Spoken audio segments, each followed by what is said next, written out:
गिरा हुआ रूप है, जहां मजबूर होकर एक स्कूली छात्रा को मंच के माध्यम से डीएम के सामने खुद डीएम बनकर अपने गांव की सड़क बनाने तक का कहना पड़ा, ताकि उसकी तरह आने वाली पीढ़ी को मुसीबतों का सामना न करना पड़े। देखिए इस रिपोर्ट।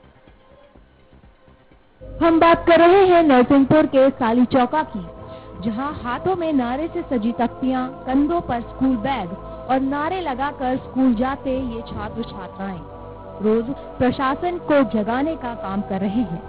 साली चौका में कार्यक्रम के दौरान जब कलेक्टर ने बच्चों से सवाल किया कि बड़े होकर क्या बनना चाहते हो, तो कार्यक्रम में मौजूद आशना कौरव ने कहा कलेक्टर, ताकि अपने गांव के लिए सड़क निर्माण करा सके।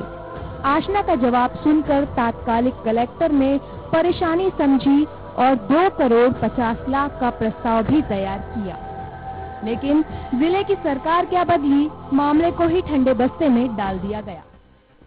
हम ये रैली पूरे गांव में निकालेंगे और हम पूरे गांव के लोगों को ये जागरूक करेंगे कि हमारे गांव में सड़क नहीं है, तो हमको शांत नहीं बैठना चाहिए, बल्कि अपने इसके खिलाफ हमको कोई कदम उठाना पड़ेगा। इसके लिए हमको सरकार ने मजबूर कर दिया है। आशना ने एक बार फिर सिस्टम पर सवाल खड़े किए हैं, लेकिन इतने संघर्ष के बाद भी सिर्फ मायूसी ही हाथ लगी। अपने गांव के लिए पक्की सड़क 4 महीने बाद भी नहीं बनवा पाई। गाडरवारा से 15 किलोमीटर दूर बसे पलेरा गांव में आज भी कच्चा रास्ता ही है, जिसमें बरसात के समय नदी नालों के उफान आने पर परेशानी बढ़ जाती है। इस मामले पर आशना ने मुख्यमंत्री को भी पत्र लिखा, लेकिन कोई बात नहीं बनी। स्थानीय विधायक भी इसके लिए ग्रामीणों पर ही दोष मढ़ने लगते हैं, तो कहीं टेंडर न हो पाने की बात बोलकर पल्ला झाड़ लेते हैं। पहले तो उन्होंने रोड बनवाने की बात कही, फिर अपनी ही बात पर ज्यादा देर कायम नहीं रह पाए और कुछ देर बाद कुछ और ही राग अलापने लगे। सड़क वहाँ की स्वीकृत है, टेंडर 1-2 बार टेंडर आ नहीं पाए, रेट से नहीं आ पाए। टेंडर नहीं हुए, टेंडर हो जाएंगे लगभग प्रधानमंत्री, सब सड़कें स्वीकृत हो गई अधिकांश गाँव के, काम भी लग गए हैं और टेंडर आ जाएगा तो लग जाएगी सड़क का काम, स्वीकृत है वैसे। वर्तमान कलेक्टर भी मानते हैं कि रोड की आवश्यकता है, पर आवंटन न होने या इच्छा शक्ति की कमी से अभी तक रोड नहीं बन सकी। हालांकि अब कलेक्टर नए सिरे से कार्य योजना बनाने की बात कह रहे हैं।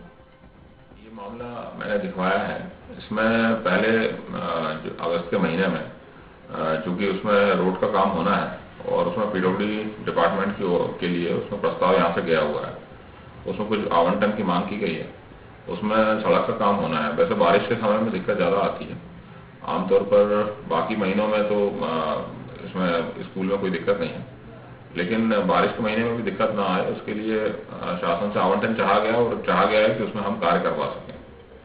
तो वो मैं प्रयास करूंगा कि उसके लिए फिर आवंटन की प्राप्ति जल्दी हो और आगे हम काम करा सकें। देश की ये तस्वीरें प्रहार है उस सिस्टम पर जो विकास के वादे तो बहुत करती है, पर जमीनी हकीकत उससे परे नजर आती है। सोचने वाली बात तो यह है कि ऐसे हाल में कैसे नौनिहाल अपना भविष्य संवार सकेंगे। कैमरा पर्सन मनीष गौरव के साथ अरविंद स्थापक की रिपोर्ट। और बात करेंगे रायपुर की, जहां पर चिटफंड की आड़ में करोड़ों की धोखाधड़ी